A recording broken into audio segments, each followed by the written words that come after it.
द्वारा माया उत्पन्न कर वृंदा को स्वप्न जय श्री गणेश। विष्णु द्वारा माया उत्पन्न कर वृंदा को स्वप्न के माध्यम से मोहित करना और स्वयं जलंधर का रूप धारण कर वृंदा के पतिते व्रत का हरण करना और वृंदा द्वारा विष्णु को श्राप देना तथा वृंदा के तेज का पार्वती में विलीन होना। जय श्री गणेश। श्री शिवाय नमस्तुभ्यम्।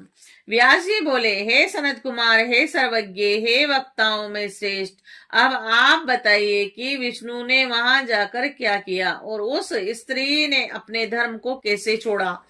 सनत कुमार बोले कि दैत्य जलंधर के नगर में जाकर विष्णु वृंदा के पतिव्रत धर्म को नष्ट करने का विचार करने लगी और मायावियों में श्रेष्ठ उन्होंने वृंदा को स्वप्न दिखा और स्वयं अद्भुत रूप धारण करके उसके नगर के उद्यान में स्थित हो गए।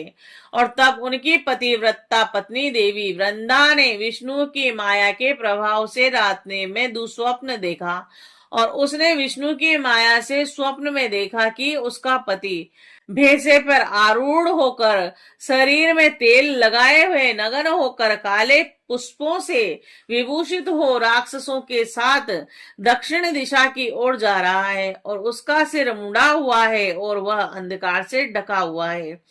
और इसी तरह उसने अपने को और अपने नगर को समुद्र में डूबते हुए देखा और इस प्रकार उसने रात्रि के शेष भाग में बहुत प्रकार के दुस्वप्नों को देखा। इसके बाद वह बाला जगकर देखे गए अनेक स्वप्नों पर विचार कर रही थी कि उसने उदित होते हुए सूर्य को छिद्र युक्त और निष्प्रभ देखा।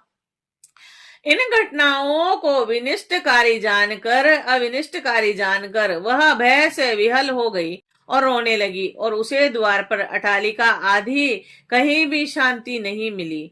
तदअंतर वह अपनी दो सखियों के साथ नगर के बगीचे में आई। तुरंत उस बाला को वहां भी कुछ शांति नहीं मिली और इसके बाद वह जलंधर की स्त्री दुखित होकर घबराती हुई एक वन से दूसरे वन गई, किंतु वह अपने विषयों में कुछ नहीं समझ पाई।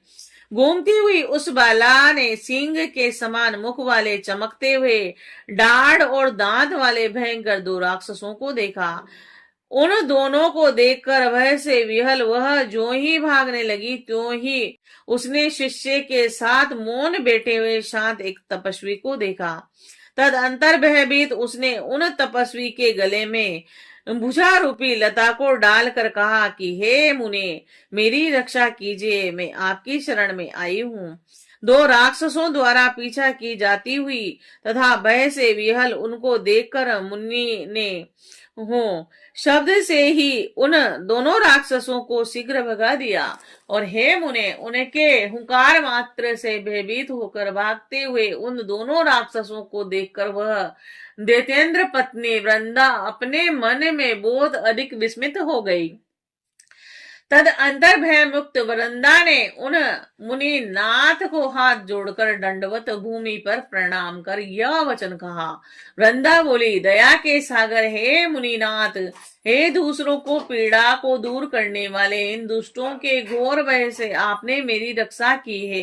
हे कृपा के सागर, यद्यपि आप सर्वज्ञ हैं और सर्वथा समर्थ हैं और तथापि मैं आपसे कुछ निवेदन करना चाहती हूँ, कृपा आप उसे सुने।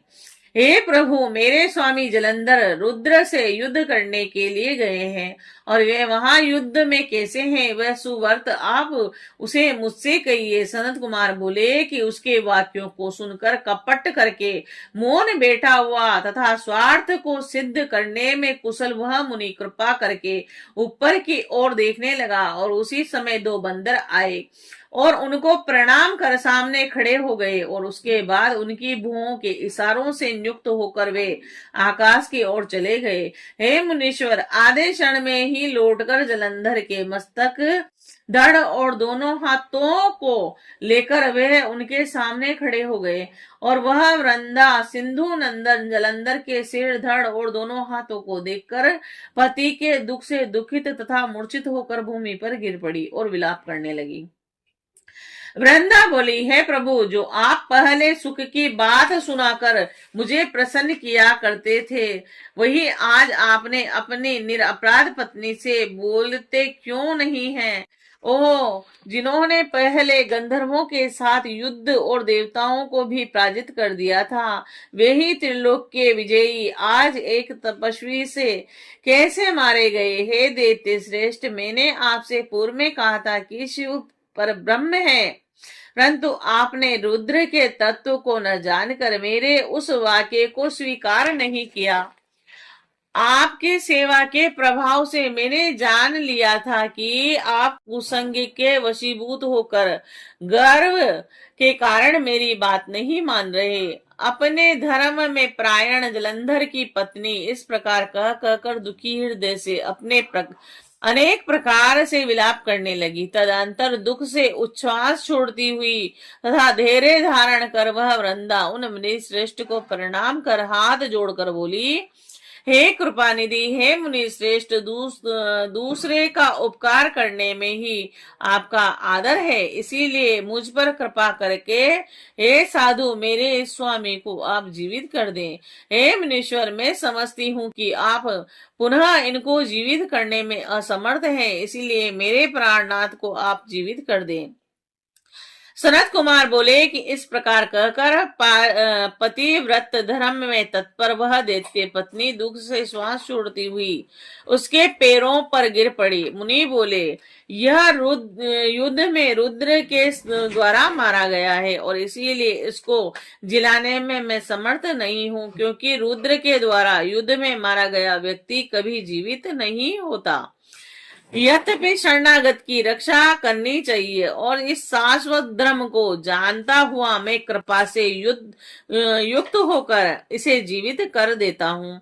सनत कुमार बोले कि हे मुने, सभी मायावियों में श्रेष्ठ वह मुनि रूपी विष्णु ऐसा कहकर उसके पति को जीवित करके यहाँ से अंतर्ध्यान हो गए और उनके द्वारा जीवित समुद्र पुत्र जलंधर भी शीघ्र उठकर प्रसन्न मन से वृंदा का आलिंगन कर उसके मुख का स्पर्श करने लगा। पति को देखकर वृंदा ने हर्षित मन से सभी प्रकार के शोक का परित्याग कर दिया और वो इस घटना को स्वप्न के समान समझा। वह प्रसन्न चित्त से काम का उदय होने पर उस वन के मध्य में ही उसके साथ बहुत दिनों तक विहार करती रही और एक बार सहवास के अंत में उसको विष्णु के रूप में जानकर क्रोध से युक्त होकर फटकारती हुई वृंदा यह वचन बोली। वृंदा बोली, अरे पर स्त्रीगामी हरि, तुम्हारे इस प्रकार के चरित्र को धिक्कार है। मैंने तुमको अच्छी प्रकार से जान लिया है। तुमने ही माया का आश्रय लेकर तपस्वी का वेश धारण किया था। सनत कुमार बोले कि हे व्यास, पतिव्रत प्रायण उस वृंदा ने ऐसा कहकर क्रोध युक्त होकर अपने तेज को दिखाते हुए विष्णु को श्राप दे दिया।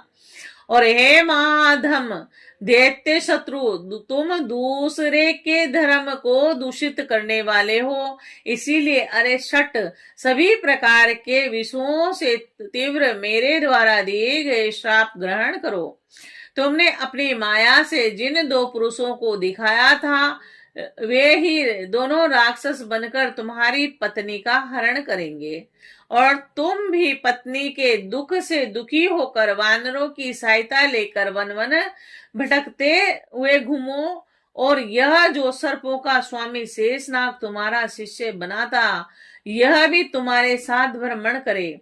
ऐसा कहकर वह वृंदा उस समय विष्णु के द्वारा रोके जाने पर भी अपने पति जलंधर का मन में ध्यान करते हुए अग्नि में प्रवेश कर गई।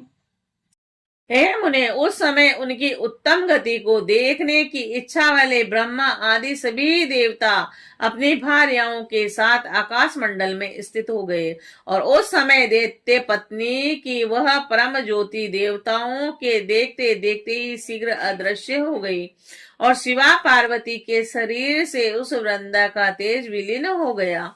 और उस समय आकाश में स्थित देवताओं ने जय जय की ध्वनि की और हे मुने इस प्रकार कालनेमी की श्रेष्ठ पुत्री महारानी वृंदा ने पतिव्रत के प्रभाव से प्रामुक्ति को प्राप्त किया। उस समय हरि ने उनका स्मरण कर उनकी चिता की भस्म धूलि को धारण कर लिया और देवता और सिद्धों के ज्ञान देने पर भी उनको कुछ शांति नहीं मिली और वे वहीं पर स्थित हो गए।